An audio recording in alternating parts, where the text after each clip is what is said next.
If you feel like you've lost height and confidence as you've got older, then today's video is perfect for you. I'm going to show you 3 of my favorite exercises to help you regain some height and your confidence in just a matter of a few weeks.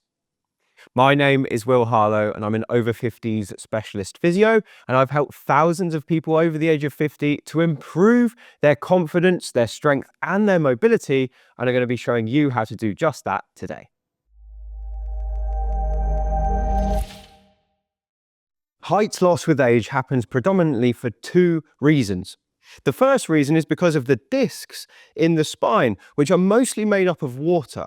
They tend to dry out as we get older, and if you lose 1 millimeter of disc height as you lose that water in every single one of your 23 discs, that's roughly an inch of height lost. Now, many people lose more than this, which is why it can feel like you've lost 2 or 3 inches in height. And then the second reason that people lose height with age is because of this rounding of the posture, which can happen over time. Now, sometimes we can't help it, but much of the time that postural change is reversible, and that's exactly what I'm going to be showing you how to do today. I had a patient come to see me the other day who was concerned about how much height they'd lost over time. And with the 3 exercises I'm going to show you in today's video, we helped them to regain what felt like 2 or 3 inches of height in the space of just 8 weeks. So it absolutely is possible to regain some height and confidence, and I'm going to show you how. But before I do, I just need to make you aware that the exercises in today's video are not going to be suitable for everyone. So do get checked out before you give them a try. And if they cause you any pain, just avoid them. So the first exercise we're going to do today is one that strengthens the muscles between your shoulder blades, called the rhomboids. Now, the rhomboids are very important for the way we stand and our posture. If we have weak rhomboids, we tend to have this rounded posture that can lose you inches in height. And thankfully, they can be strengthened. And when you strengthen them, that often pulls people up into a much better position. So the exercise is called the band row. And all you need for it is a resistance band and somewhere at home that you can attach it to that isn't going to ping off when you pull on it. Now, I'm going to use my bed, but a banister or something like that works super well for this. And make sure you've got a resistance band that isn't too heavy, but isn't too light. So something right in the middle works really well. Now, what you want to do is hold your band in both hands, having looped it around your banister, and just allow the band to pull your arms away from you like this. So this is your starting position. You want your shoulder blades to be mostly spread apart, and the exercise is simple. You're going to pull the band in like this and pull your shoulder blades together at the same time.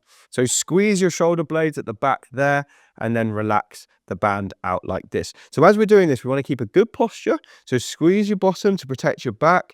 Keep your shoulders away from your ears. Don't shrug up. And what we want to do is with our arms, they should graze our sides as we pull back. So keep your neck relaxed, keep your shoulders down, and have your arms brush past your sides as you pull back like this. Now, you should start to feel a nice working ache between the shoulder blades after 10, 15, 20 repetitions. Somewhere between 10 and 30 works super well. So do a set anywhere between 10 and 30, have a rest for a minute, repeat 3 times over, and then you can move on to the next exercise. Before we go any further, I just want to tell you about a very special bonus I've created for viewers of this channel.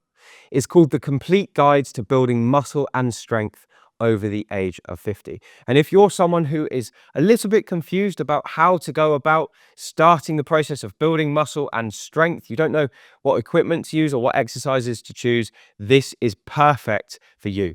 It's an exclusive 25-minute video that you can't find anywhere else, where I teach you all the ins and outs of building muscle and strength specific for people over the age of 50. So it's one of the best things I've created. I'm giving it totally for free to viewers of this channel. All you need to do is scroll down below this video. There's a link in the description where you can sign up. I'll send you the video straight away and you can get started. It's some of my best info, and if you use it, I hope you enjoy. So this next exercise helps us to correct something called a forward head posture, which tends to come with a kyphosis. And that means we lose height over time if we have that. Or people tend to look shorter if they've got that forward head posture. And this is a lovely exercise to strengthen the muscles under your chin and correct that problem. So for this, all you're going to need to do is stand up against a wall. You want to put your bottom and your shoulders against the wall. Your feet can be a little bit further away from the wall. So you've got probably a foot gap between your heels and the wall. And if you can, you want to put your head flat against the wall like that. Now, if you can't get your head on the wall, you can have it as far back as you feel comfortable, and this exercise will still work. So I'm going to put my head on the wall like this. And the exercise is simple. We're just going to imagine someone's got a string attached to the top of our head, and they're pulling the string up without our head leaving the wall. So we're sliding the back of the head up the wall and making this kind of double chin, and then let the chin come back out and relax. So again, slide the head up the wall just until you reach that point of resistance, and then relax back down. Looks like a silly little exercise, but what it does is it strengthens the muscles underneath the chin called the deep neck flexors, which are really good for improving our head posture on top of our shoulders.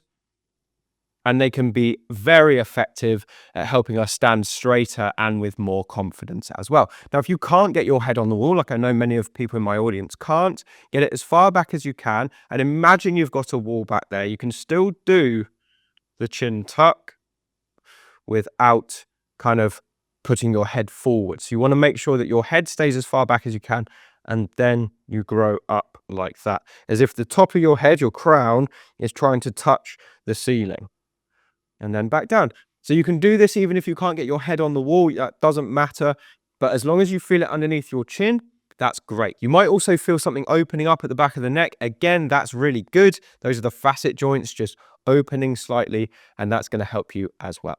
If you can do that for somewhere between 10 and 30 repetitions in a row, 2 or 3 times a day, it's going to go a long way to fixing the problem. The final exercise we're going to do to help you regain your height and confidence is thoracic extension. Now, as I said before, one of the main reasons people lose height is because they end up with what we call a kyphosis, which is this rounded posture in their mid-back. Now, much of the time, that's due to just the fact that we've allowed ourselves to lose thoracic extension, which is a tough movement to regain. But with one of these, a little foam roller, it's possible to do just that. So I'm going to show you what to do. You're going to put your foam roller or a rolled up towel, if you don't have one of these, on the wall, and then turn around so that you've trapped it just beneath your shoulder blades. Now I want you to step back slightly so that your feet are a little bit further away from the wall than your hips, and just tuck your hips back a little bit just towards the wall. Now everything from here down is going to stay exactly where we've put it. Next thing I want you to do is take your hands and just put them behind your head, and now not moving your hips, you're going to lean back across the towel or the foam roller until you feel a restriction in your mid-back. Now I can't get any further than that, which is absolutely normal, and then you're going to come back to normal. So it's actually a tiny little movement because it's tough to do thoracic extension without extending your lower back. But because we've got our hips tucked back here, we've isolated the mid-back, which means we're just moving the thorax. And because we've got our hands behind our head, we're not stressing the neck. So all we do here is try and fold back over the foam roller. You'll reach the point of stiffness. You can just do a little bounce into it if you want, but very gently, and then come away from it. And I would encourage you to probably repeat this for about a minute. Just take some time playing around with it. You don't actually have to count repetitions. It's just about how much kind of time you spend in that extended, stretched position that's going to give you the benefit that you want. Now, after you've done your set, you're probably going to feel like you can stand up a bit straighter, and that's because you've reversed some of that thoracic flexion and brought your extension back into play. Now, if you can do that for a minute, several times per day, it won't be long before you've really regained a lot of that movement and you're standing up straighter and taller as a result.